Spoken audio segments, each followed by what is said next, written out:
I warned my wife, if you board that cruise with him, I'm gone. She mocked me and posted a photo in his arms, but when she came back and saw who owned the Bentley in her spot, she went pale. I'm still processing what happened, so bear with me. My wife Cassandra and I had been married for 9 years. We met in college, built a life together, and I thought we were solid. Then Trevor entered the picture. Trevor was her new coworker at the marketing firm where she worked. At first, it was innocent. She'd mention him casually, talk about projects they collaborated on, but over 3 months, his name came up more and more. Late-night texts, weekend coffee meetings to discuss campaigns. I tried talking to her about boundaries, but she brushed me off every time. Then she announced she was going on a 7-day Caribbean cruise with Trevor and 3 other coworkers, she claimed. When I asked who else was going, she got defensive and changed the subject. That's when I knew something was deeply wrong. The night before she left, I sat her down. Cassandra, if you get on that cruise with him, I'm done. I won't be here when you get back. She laughed in my face. Actually laughed. Said I was being paranoid and controlling, that I needed therapy for my trust issues. 2 days into her cruise, she posted a photo on social media. Her and Trevor, arms wrapped around each other on the ship's deck, sunset behind them, no other coworkers in sight. The caption read, "Living my best life." I stared at that photo for an hour, feeling everything inside me go numb. I didn't waste time. I called my lawyer that afternoon and started divorce proceedings. Then I did something I'd been planning for months, but kept delaying because of Cassandra. I accepted a job offer in Seattle. The position came with a massive salary increase, and the company was covering my relocation expenses, including temporary housing and a luxury apartment. But here's the part she didn't know. For the past year, I'd been working on a tech startup with my best friend Colin. We'd been developing an app in secret, working nights and weekends. 3 days after Cassandra left for her cruise,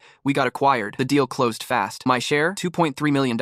I had 1 week before Cassandra returned. I worked like a machine, hired movers, packed my things, set up my new place in Seattle. I sold my old sedan and treated myself to something I'd always wanted, a midnight blue Bentley Continental GT. It arrived the day before Cassandra was supposed to get back. Here's where it gets interesting. Our house had a 2-car garage, but Cassandra always parked in the driveway because she claimed she couldn't be bothered with the garage door opener. That driveway spot was her territory, so I parked the Bentley right there, perfectly centered in her precious spot. I took one last walk through our house, left my wedding ring on the kitchen counter with the divorce papers. Then I drove to my hotel, near the airport, my flight to Seattle leaving the next morning. My neighbor Diane called me the next afternoon. She was laughing so hard she could barely speak. Cassandra had come home, seen the Bentley in her spot, and assumed I'd rented it to impress her. She'd actually taken selfies with it. Then she went inside, found the divorce papers, an empty house, and the reality hit her. Diane said Cassandra ran outside, tried the Bentley's doors, and when she realized it was locked, she just stood there, staring at it. Then she called me 17 times in a row. Finally, she left a voicemail. She was crying, begging, saying Trevor meant nothing, and it was all a mistake. But the best part, Diane told me Cassandra called Trevor, screaming at him,